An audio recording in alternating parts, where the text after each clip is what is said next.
Saya akan menebar cinta ke semua orang yang saya suka dan saya benci gitu Ya, ya. sama dengan saya Dengan ya. saya memperbaiki akhlak saya menjadi akhlak mulia. Setuju sekali Amin, ya. amin, Akhlakul amin. karimah. Ya. Iya. Pikiran pertama, pikiran kedua. Ini harus kita pahami nih Mbak Ola nih. Ya, manusia itu kebanyakan itu yang namanya first thought, pikiran pertamanya itu pasti negatif.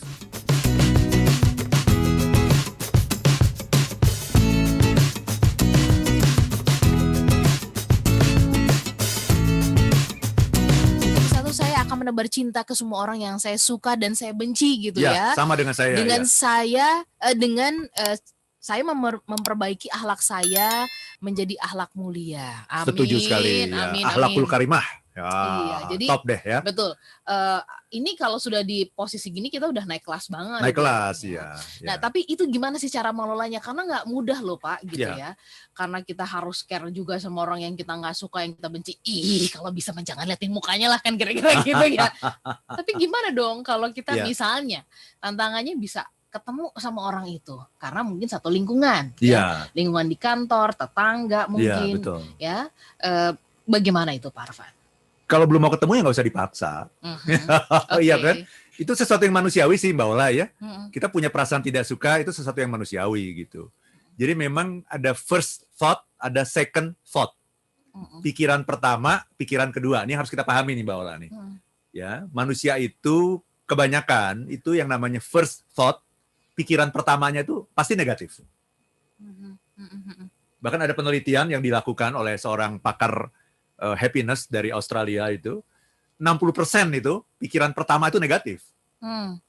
Contoh begini, misalnya saya janji sama Mbak Ola gitu ya, pada jam yang ditentukan Mbak Ola nggak hadir, atau saya tidak hadir katakanlah gitu ya. Pikiran pertama Mbak Ola apa tuh? Nggak hadir, nggak ada kabar.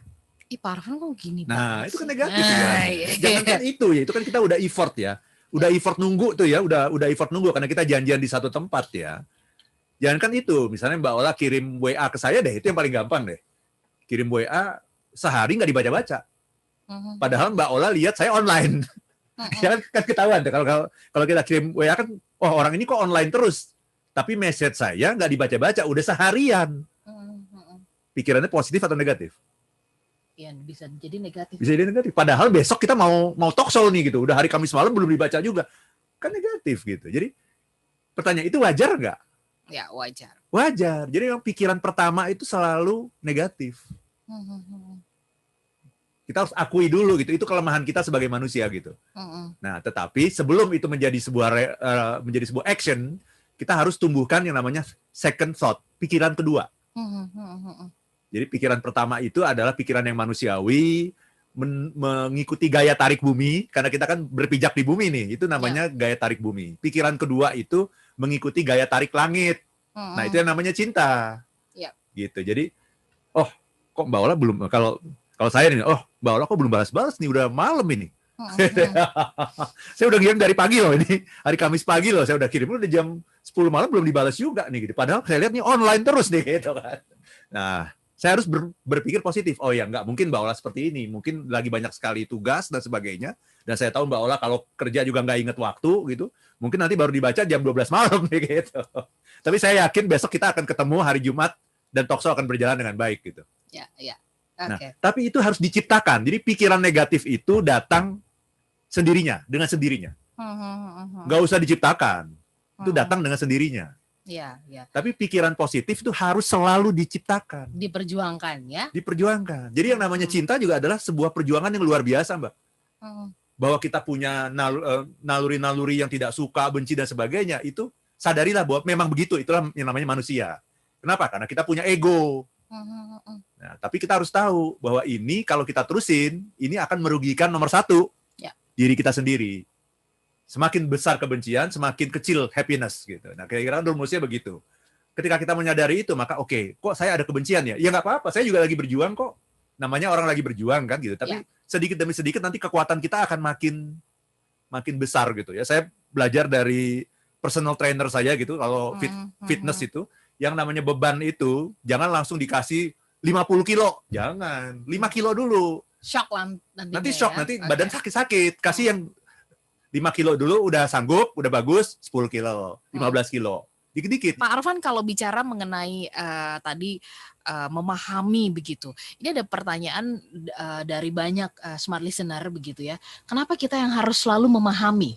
Ya, kenapa orang lain nggak bisa memahami sih? Kan ada banyak orang yang berpikir begitu ya. Yeah. Saya sudah melakukan ini, sudah mengerti, sudah memahami, sudah menerima. Kenapa kok orang lain nggak bisa kayak gitu gitu? Kenapa harus selalu saya misalkan begitu ya? Very good question, ini bagus sekali dan ini saya yakin ini pertanyaan banyak orang ya. Iya. Kenapa kita? Karena yang pingin bahagia siapa? Kita. Ya udah itu aja, itu aja. Karena kalau Gitu kita ya. ketidakbahagiaan itu berkorelasi positif dengan ketidakpahaman. Saya ulang ya, ketidakbahagiaan itu berkorelasi positif dengan ketidakpahaman. Kalau kita nggak paham, kita nggak akan bahagia karena banyak sekali hal-hal di luar kita ini yang tidak sesuai dengan yang kita mau gitu. Jadi cara untuk bahagia gimana? Paham. Tapi, nah ini kan tadi Mbak Ola di awal juga mengatakan, apakah ini akan membuat kita jadi permisif dan sebagainya? Bisa kalau kita tidak bisa membedakan apa yang namanya memahami dengan menyetujui. Ya. Kalau kita selama kita masih bisa membedakan, itu fine gitu. Itu fine gitu. Jadi saya paham, saya tidak setuju. Saya paham bahwa memang maturity level orang ini baru sampai di situ. Ditegur sama atasan langsung ngambek. Kan kita marah kan? Kalau sebagai atasan kita marah, wajar nggak? Wajar kalau kita sampaikan yang terbaik kan kamu pingin performance-nya bagus kan? Nah, saya sampaikan feedback, kamu marah. Kamu ngambek, terus kamu nggak masuk berapa hari gitu kan.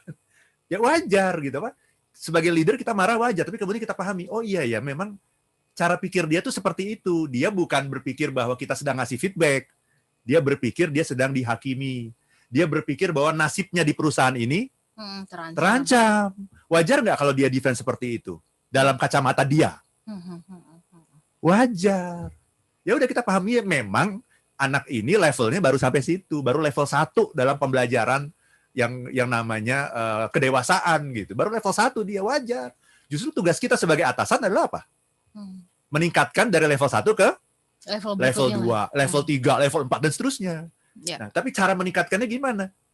Berarti kita harus memahami, oh iya ya, ya nggak apa-apa nak, kamu memang baru levelnya baru TK. Ya nggak apa-apa.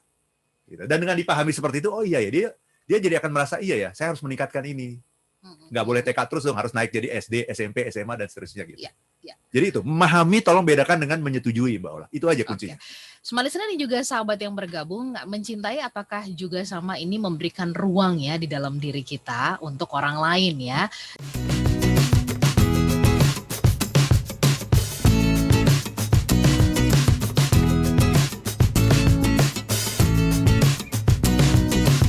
Ketika kita mencintai, kita harus bisa melepaskan orang itu untuk menjadi dirinya apa adanya.